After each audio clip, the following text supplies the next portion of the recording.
11월 12일 저희 교회로서는 뭐라 그럴까 생일날이죠. 창립 2주년이 되는 날입니다. 오늘 본문 말씀이 참 좋네요. 히브리서 11장 1절에서 16절까지 믿음에 대한 이야기가 적혀있는 본문을 우리 창립 기념 주일날 보게 됐고요. 제목은 교회의 시작 그리고 거룩한 습관이라는 제목으로 같이 좀 말씀을 나눠보려고 합니다. 교회를 시작하고 나서 제일 먼저 들었던 생각이 하나 있어요. 모든 사람이 똑같겠지만 뭐든지 뭔가를 시작하기 전에 어떻게 라는 생각을 하잖아요. 개인적으로 교회를 시작하면서 어떻게 할까 라는 질문에 두 가지의 근거 조건을 찾게 됐습니다.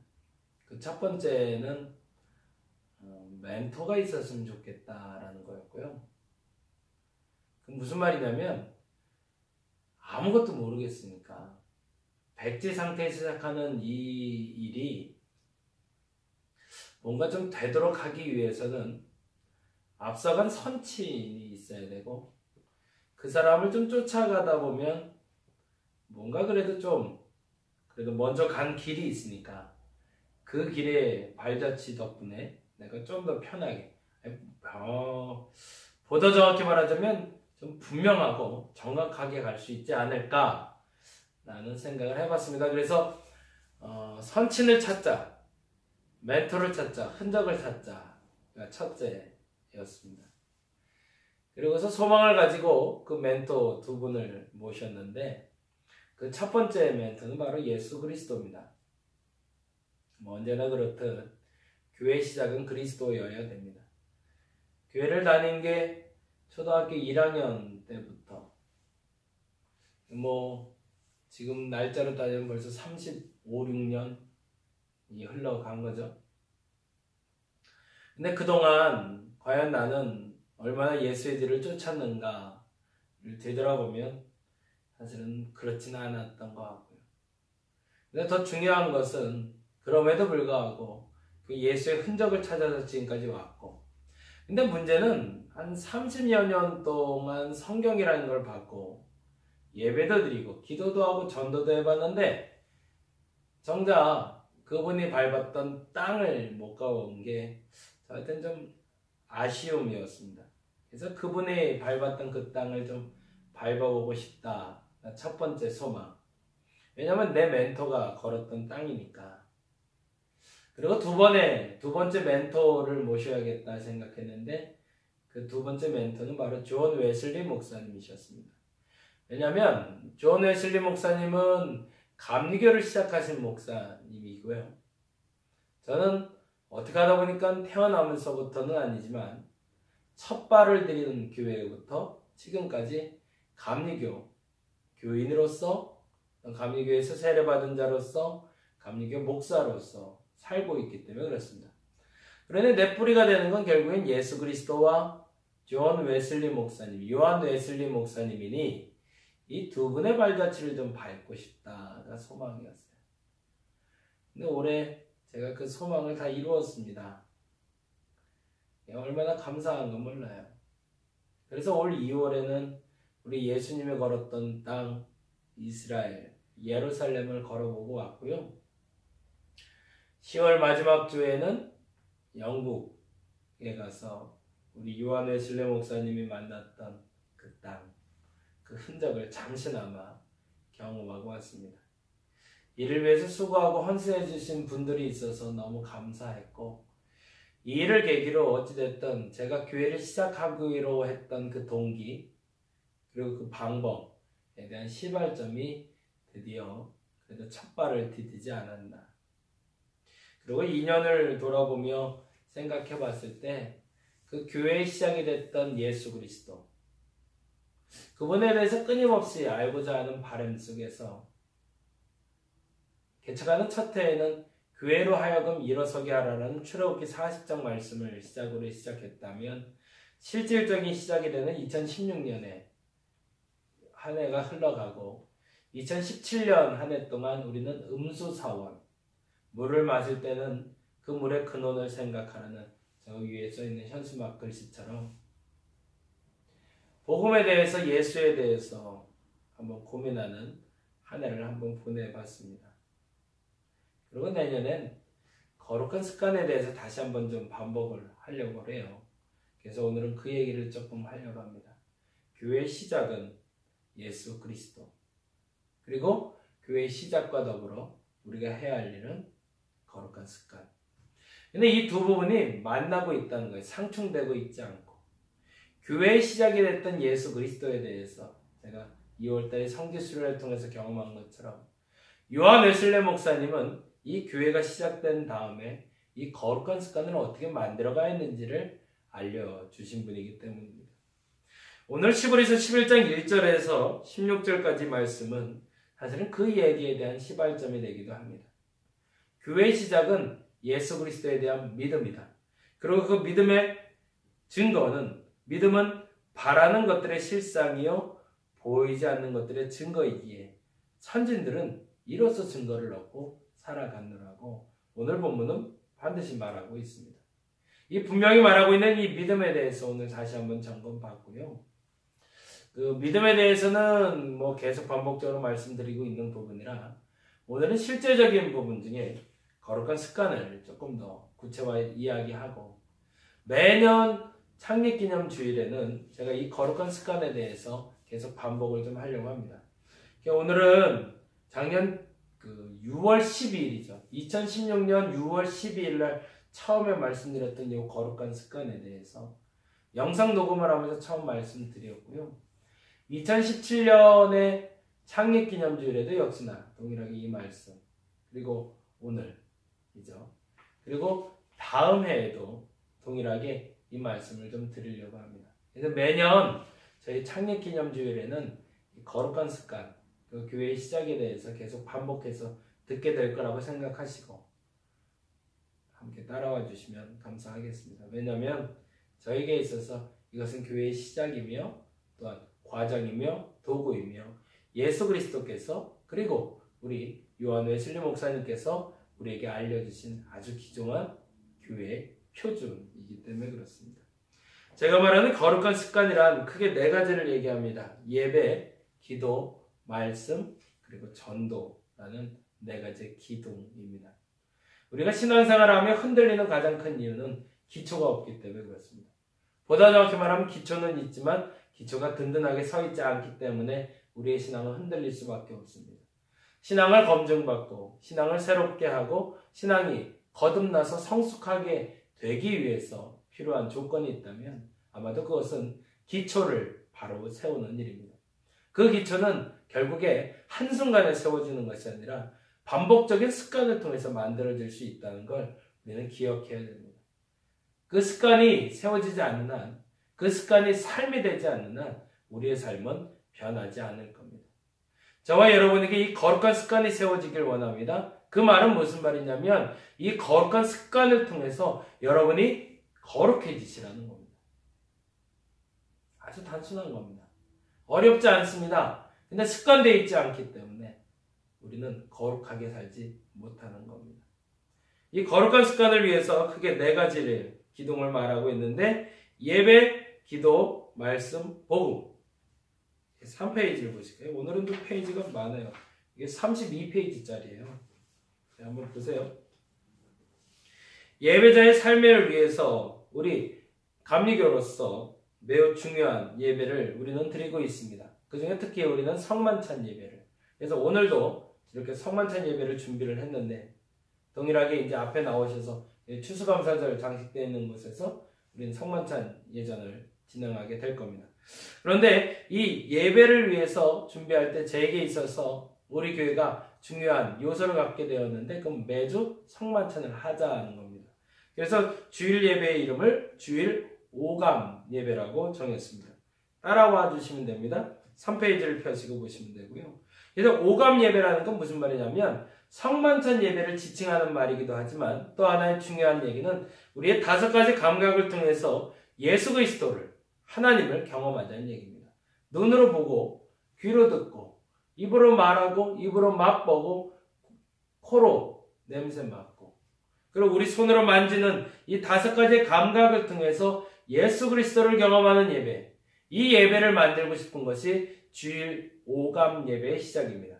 성만찬 예배가 시작이지만 이 성만찬 예배를 시작으로 해서 떼제 예배 혹은 찬양 예배, 현대 예배, 뮤지컬 예배로 인원의 증가 그리고 사역자의 증가에 따라서 변화를 꾀해 보려고 합니다.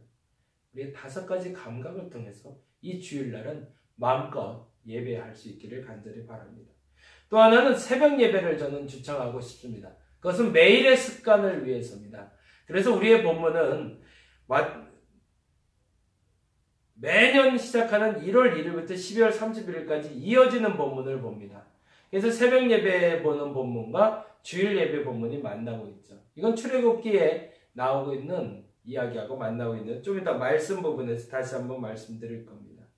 근데 특별히 새벽에는 아둘람 기도회라는 이름을 달았습니다. 이유의 뜻은 이곳에 나와서 기도하는 이들이 피난처 삼아 마음껏 부르짖고 기도하고 그래서 응답받기를 원하기 때문에 그렇습니다.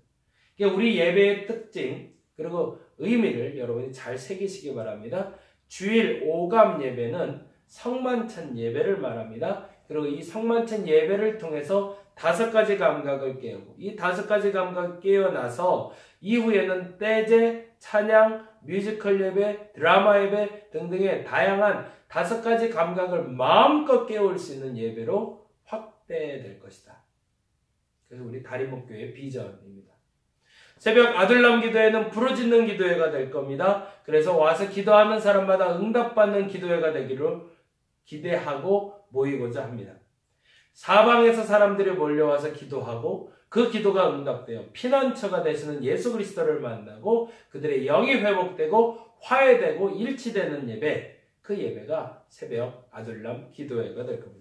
이 예배를 여러분이 깨워주시고 이 예배 시간에 끊임없이 주어지는 말씀들을 통해서 여러분의 삶의 만나가 되고 생명이 돼서 생명력이 나타날 수 있기를 간절히 바랍니다. 그리고 세 번째로 목요 섬김 예배가 있습니다. 이 섬김 예배는 사실은 우리의 예배는 지난 새벽에도 말씀드렸지만 크게 3가지로 구분이 됩니다. 뜰에서 드리는 예배자가 있고 성소에서 드리는 예배자가 있고 지성소에서 드리는 예배자가 있습니다. 그건 예배의 성숙도를 말하는 것으로 뜰에서 드리는 예배자는 나를 위한 예배자입니다. 내가 하나님을 만나기 위해서 찾아온 사람들, 내가 하나님을 경험하고 싶어서 찾아온 사람들을 뜰의 예배자라고 부릅니다. 근데 조금 더 성숙한 예배자는 성소에서 드리는 예배자를 말합니다. 제사장들을 말합니다. 이들은 중보자입니다. 그 누군가의 예배를 돕는 자들이며 그 누군가가 하나님께 나아갈 수 있는 길이 되어주는 사람들을 성소의 예배자라고 부릅니다. 지성소의 예배자가 있습니다. 예수 그리스도를 얘기합니다. 속죄하는 자요, 중보자요, 우리의 그리스도의 길로 인도하는 분들을 말합니다. 우리는 감히 예수 그리스도의 중보의 길을 따라갈 수는 없습니다. 그럼에도 불구하고 우리는 성소에서 예배하는 중보자의 역할을 감당해야 됩니다. 목요 섬김 예배는 이 예배를 말합니다. 나를 위한 예배가 주일 오감 예배와 새벽 예배라면 목요 섬김 예배는 남을 위한 예배를 드리는 겁니다. 그래서 우리는 차인구에 있는 요양원을 방문하여 예배를 드리고 있습니다. 매주 목요일마다 그들과 예배하며 구원을 말합니다. 예수를 전합니다. 복음을 전합니다. 그래서 비록 치매에 걸려 요양원에 들어와 있고 나이 들어 돌볼 사람이 없어 요양원에 들어와 있지만 그들이 예수 믿고 천국 소망을 갖게 하는 것, 그 중보의 역할을 감당하는 예배가 목요 섬김 예배입니다. 다림목교회다 그러면 다림목교회는 주일 오감 예배가 있고 새벽 아둘람 기도회가 있고 목요 섬김 예배가 있다는 것 여러분 기억하시기 바랍니다. 이제 조금 더 구체적으로는 수요 이야기 마당도 만들어 가려고 그러는데 그건 나중에 시간이 될 때 다시 한번 또 말씀 드리도록 하겠습니다. 4페이지를 보시면 기도에 대해서 말씀드립니다. 첫 번째 기둥인 예배를 위해서는 주일 오감 예배와 새벽 아둘람 기도회와 목요 섬김 예배를 세워갈 것이며 두 번째 기도자의 삶을 위해서는 저희가 크게 3가지의 기도를 부탁을 드립니다. 첫째는 개인 중보 기도입니다. 매주 화요일부터 금요일까지 10시부터 11시까지는 이 자리에서 제가 기도를 합니다. 여러분도 나와서 기도하시기 바랍니다. 마음껏 기도하는 시간이고 자유롭게 기도하는 시간입니다. 나오지 못하는 분들은 직장인들 같은 경우에는 점심시간을 이용해서 기도해 주시기 바랍니다. 매 시간 깨어서 기도하는 정시기도 시간이 매우 중요합니다. 저는 10시에 기도하겠습니다. 여러분은 매일 정한 시간을 정하셔서 매일 중보기도를 해주시기 바랍니다. 말 그대로 여러분이 그 누군가를 위해서 기도하는 시간입니다. 두 번째는 지속기도가 있습니다. 그 지속기도와 한시기도라고 제가 구별을 해놨는데요. 그건 뭐냐면 이 중보기도 내에 두 가지로 나뉜 기도의 제목을 말합니다. 지속기도는 내가 중보하되 한 번에 끝나지 않고 부모를 위한 기도나 자녀를 위한 기도나 교회를 위한 기도는 한순간에 끝날 수 없습니다. 끊임없이 기도해야 되는 기도를 지속기도라고 부릅니다. 그래서 페이지로 보면 13페이지에 중보기도 노트라고 제가 했는데요. 매주 정해진 시간에 하나님과 교제하며 일정한 형식은 없지만 그러나 끊임없이 이름이나 기간에 이름을 적어놓고 기도 제목을 적고 기록일을 적어서 내가 언제부터 이 기도를 계속하고 있는지를 여러분이 점검해 보시라는 겁니다. 이 기도도 반드시 응답될 겁니다. 근데 그 다음 장에 보면 한시기도라고 제가 난을 만들어 놓고 있습니다. 이건 뭐냐면 병자를 위한 기도. 우리가 새벽에 다영이 위해서 기도했죠. 그리고 결혼을 놓고 기도하고 직장 취업을 놓고 기도하고 또 입시를 놓고 기도하는 기도 같은 정해진 기도를 할 때는 중보기도에 한시기도에 적어 놓으시면 됩니다. 이건 지속기도입니다. 그리고 이건 한시기도입니다. 그러니까 여러분이 잘 구별해서 적어 놓으시고 기도 습관을 들이시라는 겁니다. 개인 중보기도를 할 때 지속기도 13페이지에 지속기도와 14페이지에 한시기도란에 여러분이 적으시면서 한번 체크를 해보세요. 근데 재미난 건 지속기도는 응답받는 기도라기보다 끊임없이 그날그날을 깨우는 기도라면 이 한시기도는 응답을 경험하는 기도가 될 겁니다. 그래서 보시면 지속기도 날에는 기록일만 있고요. 한시기도 날에는 응답일이 있습니다. 그러니까 한시기도를 하실 때는 예를 들면 다영이 위해서 기도했다면 다영이, 김다영 적고 기도 제목 뇌종양 수술 받고 치료 중인데 회복되게 하옵소서. 기록일 2017년 7월 24일 수술 7월 24일로 적으시고 응답일 그래서 완치된 날을 적으면 되니까 7주 동안 치료받게 되니까 12월 말 이렇게 적으면 되겠죠. 이게 그 날에 대한 기록을 해서 내 기도에 하나님이 어떻게 응답하고 있는지를 보는 게 한시기도. 지속기도는 어떤 분명한 응답이 아니라 한날 한날을 깨우는 기도를 말합니다. 두 번째는 더욱 중요한 기도가 있는데요. 개인 중보기도와 그리고 개인 금식기도를 저는 요청합니다.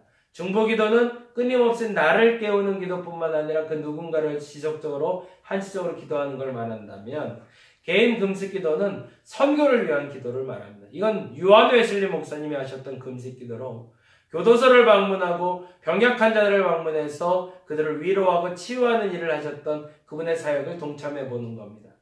그래서 이 금식기도를 통해서는 수요일하고 금요일날 함께 금식을 하게 되어 있는데요. 우리 교회는 그렇게 하려고 합니다. 아침, 점심, 저녁 상관없습니다. 한 끼를 금식하셔서 함께 금식하신 헌금을 내시면 됩니다. 그러면 그 헌금을 모아서 우리가 북한 사역을 하는 뉴코리아 교회 정현수 목사님께 후원금을 보내고요.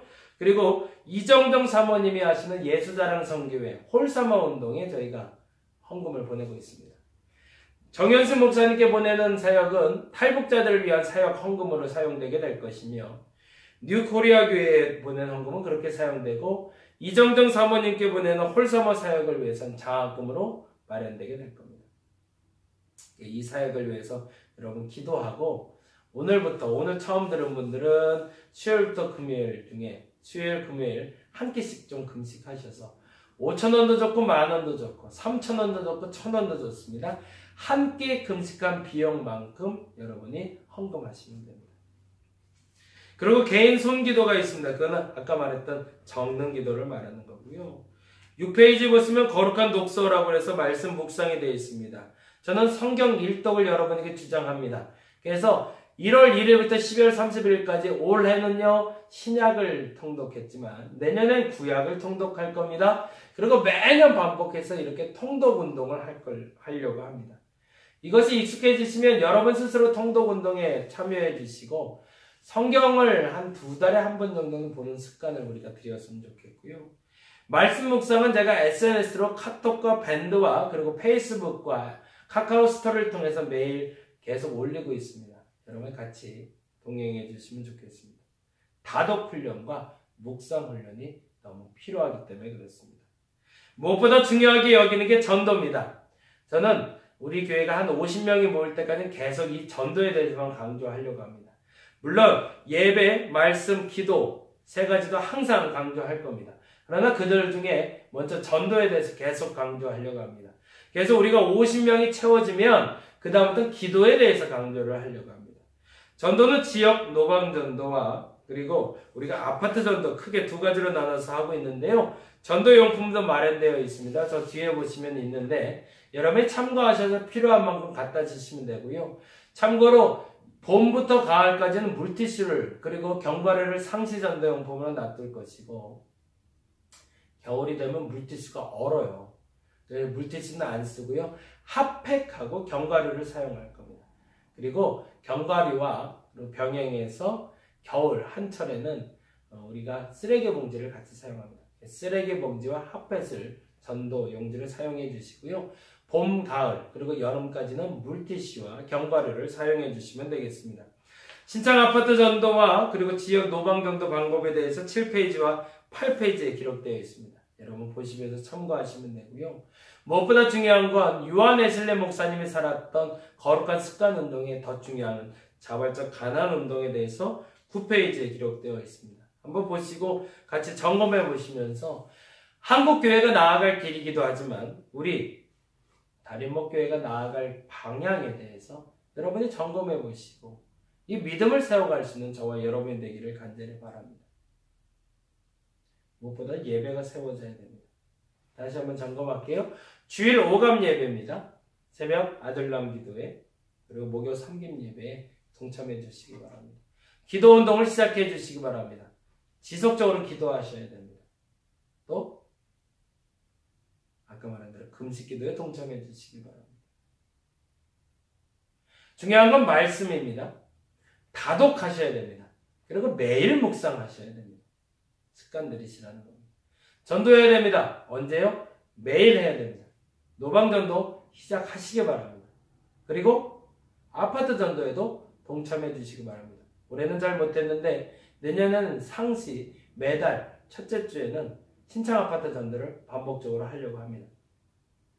그리고 노방전도는 매일 하려고 합니다. 열매 있을 겁니다. 그 열매를 위해서 계속 전도에 동참해 주시기 바랍니다. 11페이지부터는 말씀 묵상하는 방법에 대한 표가 있어요. 그 표를 보시고 여러분 따라와 주시면 됩니다. 10페이지에는 묵상하는 방법이 적혀 있으니까 적혀 있는 대로 여러분이 하시면 되고요. 12페이지에 보시면 성경 통독 노트가 있습니다. 본문을 정해놓고 적으시면 되는 겁니다. 여러분이 임의로 하시면 됩니다. 13페이지와 14페이지는 아까 말씀드린 대로 기도에 대해서 되어 있고요. 15페이지는 전도에 대해서 기록일과 전도용품 개수, 장소, 이름, 기관, 만난 사람 그리고 전도 결과에 대해서 되어 있습니다. 계속 체크하면서 여러분 해보시면 되고요.